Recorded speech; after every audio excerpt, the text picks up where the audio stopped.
আসসালামু আলাইকুম, welcome to my channel Mousina's kitchen. আজ আমি বট রান্না করে দেখাবো। তো চলেন আমি কিভাবে রান্না করি শুরু করা যাক। তো বট রান্নার জন্য আমি প্রথমেই বটগুলোকে এরকম সাইজ করে কেটে নিয়েছি। এবার আমি কী কী মশলা ব্যবহার করছি চলেন দেখি। তো আমি নিয়েছি পেঁয়াজ কুচি, রসুন বাটা, সামান্য পরিমাণ আদা বাটা, গরম মশলার গুঁড়া, জিরা গুঁড়া, লাল মরিচের গুঁড়া, হলুদ, স্বাদমতো লবণ ও কয়েকটা কাঁচামরিচ। এছাড়া তেজপাতা, গোলমরিচ, জিরা, এলাচ, লবঙ্গ, দারচিনি এগুলো নিয়েছি। আমি পাত্রে তেল বসিয়ে দিছি। এবার আমি এলাচ, লবঙ্গ, দারচিনি, তেজপাতা যেগুলো ছিল সেইগুলো সামান্য করে ভেজে নিব। এ পর্যায়ে আমি দিয়ে দিব পেঁয়াজ কুচি। পেঁয়াজ কুচিটাকে সামান্য পরিমাণে ভেজে নিতে হবে, নরম নরম হয়ে গেলে আর ভাজা লাগবে না।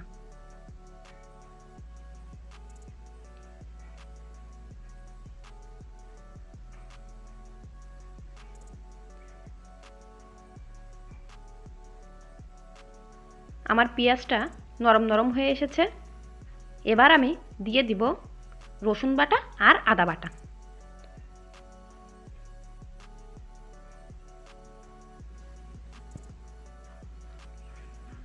এ পর্যায়ে আমি দিয়ে দিব লবণ, হলুদ, লাল মরিচের গুঁড়া, জিরা গুঁড়া আর গরম মশলা গুঁড়া।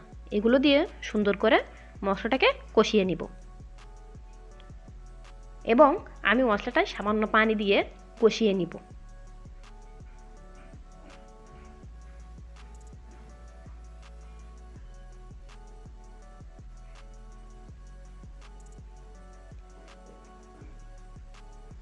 মশলাটা তেল ওঠা পর্যন্ত কিন্তু কষাতে হবে।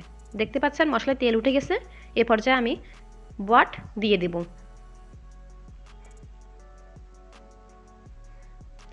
বট দিয়ে মশলার সঙ্গে কিন্তু সুন্দর করে কষাতে হবে।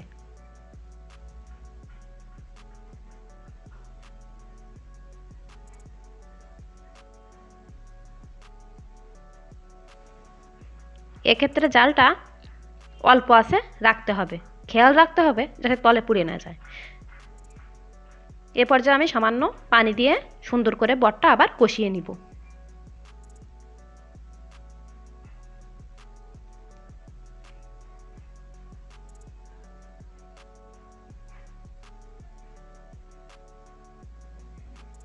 বটটায় কিন্তু পানি কমে এসেছে।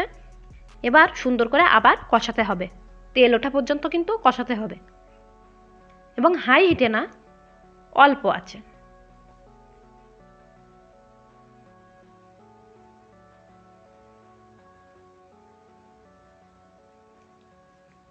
দেখতেই পাচ্ছেন তেল কিন্তু উঠে গেছে। এ পর্যায়ে আমি ঝোল দিয়ে দেব।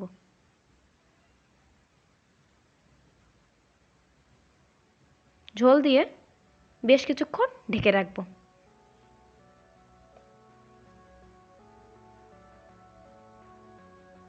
ঝোল কমে এসেছে। এবার আমি কাঁচামরিচ দিয়ে দিব, দিয়ে আর কিছুক্ষণ ঢেকে রাখব।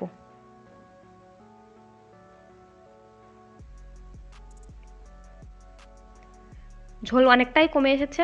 এবার আস্তে আস্তে শুধু নাড়তে হবে যাতে তলে না লেগে যায় এবং ঝোল রাখলে কিন্তু হবে না।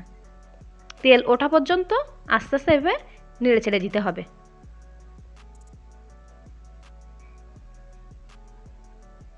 দেখতে পাচ্ছেন আমার কিন্তু তেল উঠে গেছে। আমার বট রান্না কিন্তু শেষ। আপনারা এইভাবে বট রান্না করে দেখবেন কম উপকরণ দিয়ে। ভিডিওটা ভালো লাগলে সাবস্ক্রাইব করবেন এবং শেয়ার করবেন। ধন্যবাদ।